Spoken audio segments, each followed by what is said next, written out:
In this I renew my own solemn pledge. King Charles did not look stunned because Camilla spoke loudly. He looked stunned because she did not. She placed the proposal in front of him with a kind of calm that felt far more dangerous than anger, and for one long second nobody in that private room moved. Sophie sat opposite, composed as ever, her posture straight, her expression controlled. But even control has a shape when it is under pressure. Charles glanced down at the document, then back at his wife, and what hit him first was not the request itself. It was the confidence behind it, the timing, the sense that this was not a thought she had brought to him that morning, but a decision that had already been emotionally made somewhere else. And that is exactly why this moment matters so much more than one internal royal role. Because when a queen consort appears to reach for a position already entrusted to another senior member of the family, nobody who understands this world sees mere administration. They see trust. They see rank colliding with legitimacy. They see a private struggle over who is publicly important and who is privately relied on when the doors close and the monarchy has to protect itself from its own emotions. If you follow this family closely, subscribe now, because stories like this never end where they begin. They always open the next fault line. What made the room so heavy was the nature of the office itself. In palace terms, it was understood as one of those protected continuity roles, the sort of position designed not for glamour, not for applause, and certainly not for display, but for crisis. A continuity office, put simply, is the kind of responsibility meant to guard order when the sovereign is ill, absent, or under strain. That means access to sensitive ceremonial decisions, emergency protocols, private regalia rules, and written instructions that are not supposed to bend according to mood, marriage, or status. In normal language, it sounds procedural. In royal life, it is almost unbearably emotional, because it answers one brutal question: who does the monarch trust when affection cannot be allowed to interfere? That answer, in this case, seemed to be Sophie. And that is where the deeper wound began. Because Sophie has always occupied a very particular position in the emotional universe of the modern monarchy. She is not the figure who storms the frame. She is not the figure who demands attention. She is the one people notice after the fact, when a difficult period has passed and viewers begin to understand who quietly kept things from becoming worse. That kind of royal strength is especially powerful because it does not advertise itself. It looks calm. It looks dutiful. It looks almost self-erasing. But inside the institution, that restraint can translate into something far more significant than popularity. It can translate into trust. And trust, inside a royal family, is never a neutral asset. For Camilla, that may have been the hardest part. Not that Sophie held a protected responsibility, not even that Charles had approved it, but that the existence of the role seemed to declare something private in an official form. It seemed to say that there remained at least one part of the royal machine where his sister-in-law was considered safer than his wife. That is the kind of message nobody needs written out in plain English. It is felt in the structure itself. Now put yourself inside Camilla's emotional position for a moment. Because this story only works if you understand that her move, however explosive it looked, did not come out of nowhere. She has spent years carrying the burden of public scrutiny, years standing beside Charles while much of the world measured her against history, against memory, against Diana, against the idea of what royal womanhood is supposed to feel like. She reached the summit in visible rank, and yet visible rank is not the same as unquestioned belonging. Those are two different currencies in this family. One can be bestowed, the other has to settle into the bloodstream of the institution, and sometimes it never fully does. That is why this mattered. To the public, the role may have looked ceremonial. To Camilla, it may have looked like proof. Proof that there was still an inner chamber she had not emotionally entered. Proof that one carefully protected layer of the monarchy still preferred distance over marriage. Proof that the wife of the king could stand beside the crown and still not be trusted with one of the crown's most sensitive emergency functions. That pain does not excuse the move, but it explains why the move had so much force behind it. Charles understood that immediately. In fact, that may be the very thing that stunned him most. Not that Camilla wanted the office, but that she wanted what it meant. Because the symbolism of a protected continuity position is always larger than the job description. It says that if the institution is ever vulnerable, one person must stand there and guard the line even against the pressure of love, fear, or family. That is why such roles are often kept structurally independent from the sovereign spouse. Not because the spouse is unimportant, because the spouse is too emotionally central. In a crisis, emotional centrality can become its own kind of pressure. So when Camilla placed that demand in front of Charles, what she was really challenging was not Sophie. It was the principle that some boundaries inside monarchy exist precisely to withstand intimacy. That is not a small thing to challenge. Royal watchers immediately sensed that the visible request could not have been the whole story. Moments like this never begin with paper. They begin with accumulation, a slight, a refusal, a private discomfort that turns into a symbolic obsession. An earlier incident that looked minor at the time, but now appears to have planted the real conflict. That is how these palace dramas work. Not in one burst, but in layers. One day someone asks a question. Another day someone notices who is copied into a briefing. Then comes a rehearsal, a correction, a closed case, a protected room, a sentence that sounds polite but lands like exclusion. By the time the official proposal arrives, the emotional battle has usually been going on for weeks. And in this case, royal insiders would have read the trigger almost instantly. Somewhere before this meeting, there had to have been a moment when Sophie said no. Not publicly, not theatrically, worse than that, quietly. A few weeks earlier, during preparations for a sensitive royal ceremony, the household had reportedly been working through contingency arrangements involving restricted regalia, ceremonial objects whose use is tightly controlled because they carry dynastic meaning. Restricted regalia are not merely jewels or ornaments. They are symbols of continuity, only deployed under specific instructions, because once a royal object appears in the wrong setting, the message it sends can be impossible to call back. In other words, these pieces do not simply decorate hierarchy. They confirm it. Sophie, operating within the boundaries of her continuity role, was overseeing one part of that process. Camilla, as royal watchers later interpreted it, asked whether one item could be reassigned to a separate appearance. The request may have sounded small, but the answer mattered. Sophie declined, not rudely, not dramatically. She simply held the line. The piece, she explained, was reserved under standing instruction and could not be redirected without explicit authorization. That kind of refusal is devastating in a palace, because everyone hears the meaning beneath the wording. The person with the higher visible rank has just been told no by the person with the higher delegated trust.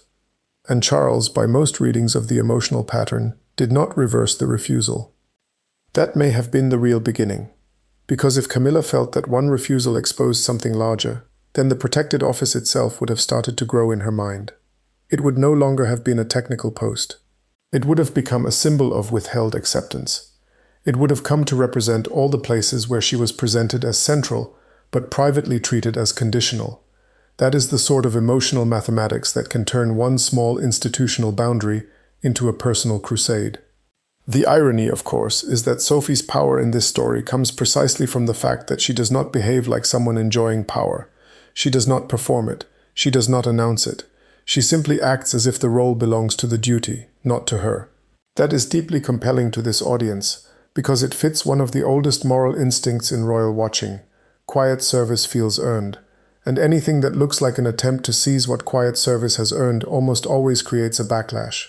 Camilla may have understood that on some level, which could explain why the proposal itself, as it is imagined in this kind of royal commentary, would have been written in cool administrative language, rather than personal language. Not remove Sophie because she is too trusted. Not give me the office because I am the queen. No. It would have been framed as rationalization, alignment, seniority, streamlining, clarity. Those are the words institutions use when emotion wants to travel in formal dress. But Charles would have seen straight through that. He has lived too long inside palace language not to recognize when a private ache has borrowed official vocabulary. That is why the timing on the paper mattered so much. If there was already an announcement framework or a handover date penciled into the draft, then this was not a mere conversation starter. It was pressure. It was an attempt to make refusal feel like disruption. And that is where Charles would have felt the ground shift under him. A monarch can handle discomfort. A monarch can even handle domestic unhappiness. But a monarch does not like discovering that the machinery of the household may have begun moving before his own judgment has been fully engaged. That changes the nature of the conflict entirely. because then the issue becomes not only what Camilla wanted, but who had started preparing the ground for her to want it.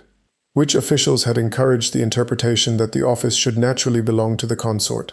Which aides had fed the sense that Sophie's independence was somehow improper rather than essential? Which whispered briefings had quietly transformed a protected boundary into an emotional insult? This is where the palace becomes most dangerous, not when people are shouting, but when they are being advised. Charles has always been at his most vulnerable when emotion and institutional complexity collide. He feels deeply, but he also thinks in systems. He knows how history will judge form, but he also knows how private wounds can poison form from underneath. That is why this moment would have cut so personally. Because he would have seen two truths at once. First, that Camilla felt shut out of something she desperately wanted to interpret as trust. Second, that the very act of reaching for it proved why the office could not safely be given to her. That is the trap. The harder you reach for a protected role, the more you demonstrate that protection is still needed. Sophie, meanwhile, would have been feeling a different kind of pain. Not simply fear of losing the office, but the realization that years of careful loyalty had become a point of private resentment. That is the hidden cruelty of royal service. You do the work because the institution needs steadiness. You do not advertise the work. You do not build an identity around it. And then one day the very discretion that made you useful becomes the reason someone else sees you as a threat. That is a lonely position to stand in.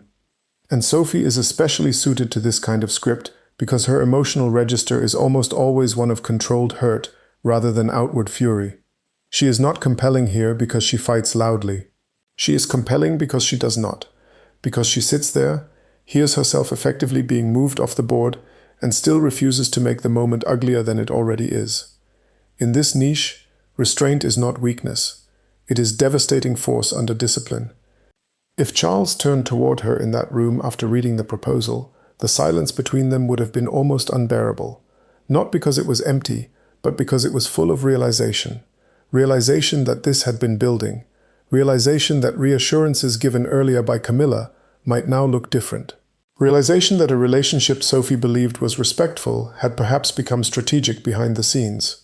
Royal injury often works that way, not as one clean betrayal, but as a rearrangement of old conversations in the light of a new one. And from Charles's side, there would have been another, darker question. Was Camilla reaching for prestige or access? Was this just about symbolic primacy, or had the office's emergency function itself become part of the attraction? Because once a protected continuity role is linked in someone's mind to influence during illness or absence, it stops looking ceremonial. It starts looking like leverage. That possibility would have frozen any king, not because he believed his wife was plotting anything sinister in some melodramatic sense, but because the monarchy cannot survive if sensitive emergency structures are treated like prizes in an internal family competition. The whole point of continuity planning is to remove panic, ego, and improvisation from moments when the sovereign is weakest. If a spouse begins to feel that such a role must belong to her by emotional logic, then emotional logic has already gotten too close to the emergency architecture of the crown. That is why Charles' response, in the strongest dramatic reading, would not have been explosive. It would have been colder than that. Questions, precise ones. Who had seen this? Who had discussed it? Why now? What exactly did Camilla believe the office allowed? What had she been told? What had been implied? What had she come to think Sophie could do that she could not? Those are not the questions of a husband trying to soothe a quarrel. Those are the questions of a sovereign trying to determine whether a private grievance has already entered the bloodstream of his institution. And once those questions begin, nobody in the room is innocent anymore. Not emotionally. If Camilla answered by saying that the office should never sit outside the Queen's reach, she would have exposed the core of her argument. Rank should align with trust. Marriage should align with access. Public status should align with private authority. That logic is emotionally understandable. It is also exactly what the protected office was designed to resist. Because monarchy knows something brutal about itself. The people closest to the sovereign are often the people whose feelings carry the most dangerous force during a crisis. This is the kind of moment where Anne's presence, even if delayed, becomes morally important. Anne is the family's institutional truth-teller, not because she is sentimental, but because she is not. She understands the monarchy as a structure held together by discipline long after comfort has run out. If she were brought into the broader aftermath, she would not be weighing who felt validated. She would be weighing whether a boundary had been tested and whether the boundary held. That is why Anne matters so much in this emotional universe. She gives the system a voice when everyone else is drowning in relationship. William would have heard a warning, Catherine would have recognized a pattern, and Charles would have realized the old order is now vulnerable in exactly the way he fears most, not from spectacle, but from internal confusion about who can claim what in the name of belonging. That is why the broader significance of this story reaches well beyond Sophie and Camilla, because once a royal family starts blurring the line between emotional legitimacy and structural legitimacy, the future has to step in and harden the language. William, especially, would see the implications immediately. He has become increasingly associated in the public imagination with measured protection, not only of Catherine, but of the institution's next phase. A conflict like this would tell him one thing very clearly. Any ambiguity in emergency roles can and will become a battlefield if private insecurity is left to interpret it. And Catherine would see something else that viewers in this niche feel very strongly. She would see how often women in this family are praised for composure, right up until their composure becomes a source of trust that others cannot emotionally tolerate. Catherine and Sophie do not occupy the same role, but they share that moral architecture. Neither one needs to insist on importance to become important, and that, in royal life, can be more threatening than overt ambition ever is. So let me ask you the question this story naturally creates. Was Camilla wrong simply for wanting fuller trust? Or was she wrong the moment she tried to force it through a protected role that existed to stand beyond personal feelings? Tell me in the comments whether you think the line was crossed at the desire or only at the demand.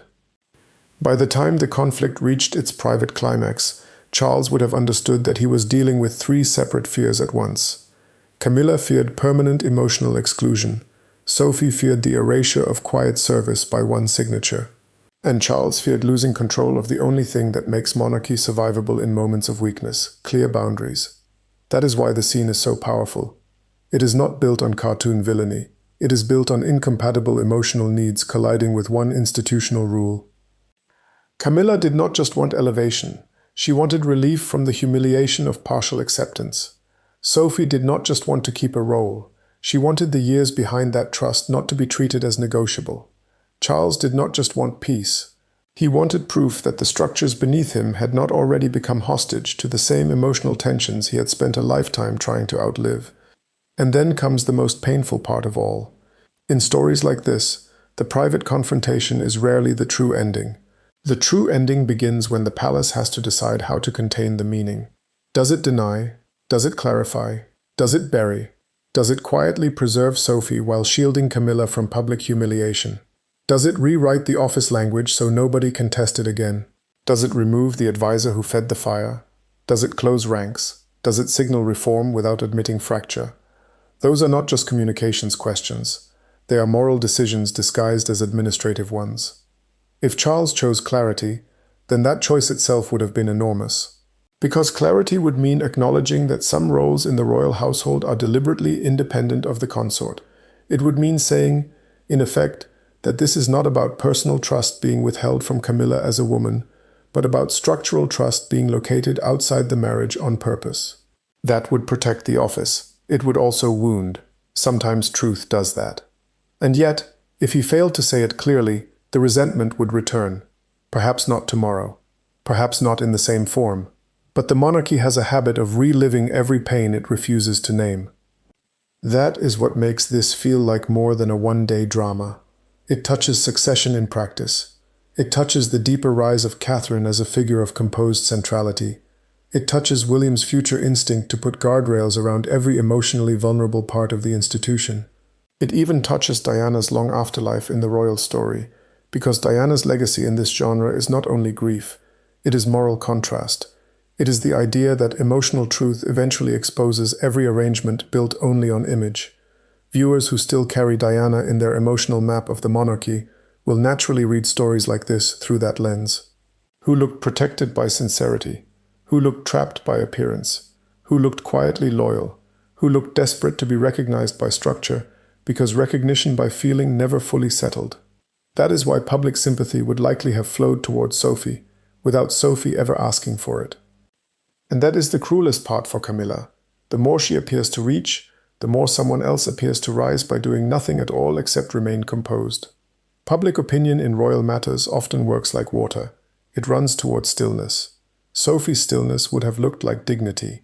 Camilla's motion would have looked like agitation. Charles' hesitation would have looked like pain. Once the emotional alignment settles that way, the monarchy has very little room left to shape the moral verdict.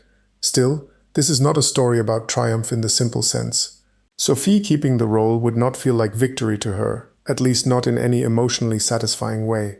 Because if the office survives, it survives in the shadow of a wound. She would know that her trustworthiness had become the site of somebody else's hurt. She would know that every future interaction with Camilla would now carry the memory of this challenge. She would know that some protections only become visible when someone tries to breach them, and visibility changes everything. Camilla too would be left with something worse than defeat. Not the loss of a position, but the confirmation that some forms of authority cannot be taken by rank, cannot be softened into existence by need, and cannot be claimed by timing. They either attach to you or they do not. And if they do not, trying to force them can make the absence even more public. Charles would carry the heaviest burden of all. He would have to preserve his wife's dignity while refusing her request. He would have to reassure Sophie without making that reassurance itself feel like a public demotion of Camilla. He would have to examine how advisors and assumptions allowed the situation to escalate. And above all, he would have to face something deeply uncomfortable, that the monarchy still contains emotional arrangements from which even the queen consort can feel excluded. That realization would not leave him quickly. In the strongest final image of this story, there is no shouting, no dramatic slam of doors, no theatrical exile. There is something much more royal than that. A paper set aside, a request denied without spectacle, a role left where it was. A wife forced to recognize that visible status and protected trust are not the same thing. A trusted royal forced to continue as if nothing happened. A king left staring at the deeper truth beneath the proposal, that private pain, if not named early, will eventually try to rewrite the structure. And that is the real reason this moment satisfies the title so completely. Charles is not stunned because palace life contains rivalry. He is stunned because the rivalry has reached a place it was never supposed to reach. Camilla is not controversial here simply because she wanted more authority. She is controversial because she appeared willing to test a boundary that existed to hold firm when the family's emotions were least reliable. Sophie is not compelling because she fought back dramatically. She is compelling because she did not need to. The role defended itself the moment someone senior tried to take it for the wrong reason. That is a royal verdict if there ever was one. Because in the end, the monarchy does not reveal its deepest truths on balconies. It reveals them in private rooms, over controlled voices, through documents that look administrative, until you understand what they are really saying. And what this document was really saying, beneath every formal phrase, was simple. One woman wanted proof that she fully belonged. Another woman had already been trusted as if she did. And the king had to decide whether emotional hunger could rewrite institutional design. If he chose the boundary, then he chose the future over the feeling of the moment. Painful, cold, necessary. And once that choice is made, the implications do not stop with Sophie. They travel outward, to William, to Catherine, to every future arrangement of trust inside the royal household. Because now the family has seen exactly what happens when a protected role is left too vulnerable to private interpretation. The next generation will not forget that. William especially will not forget it. He has spent too long watching emotional ambiguity become public instability. If there was ever any doubt that future monarchy will be tighter, clearer, and less tolerant of blurred lines, moments like this erase it. So the old order may still be visible, the titles are unchanged, the public image survives, the formal structure remains intact, but something underneath has shifted anyway. Charles has seen where the pressure lives. Camilla has seen where rank stops. Sophie has seen how costly trust can become, and the future has learned that if a boundary matters, it must be written, defended, and explained before someone wounded by its existence decides to challenge it. That is not just palace drama, that is succession in practice. And if you ask me, that is why this story will linger far longer than the meeting itself. Because the real fallout is not whether Camilla got the role. She did not. The real fallout is that the monarchy had to expose, if only privately, the difference between being beside the crown and being entrusted to guard it. Those are not the same thing. They may never be the same thing. And for one painfully quiet moment, everyone in that room understood it. If you stayed with me to the end, then you already know this was never just about Sophie, and never just about Camilla. It was about the emotional price of belonging in a family where symbolism can wound more deeply than any public insult. Let me know below whose side you were on, and whether Charles was right to hold the line even at the cost of peace inside his own marriage. And if you want the next chapter in this royal saga, make sure you like, subscribe, and stay close, because after a moment like this, the next battle is never over the paper on the table. It is over who now gets trusted when the room goes quiet again.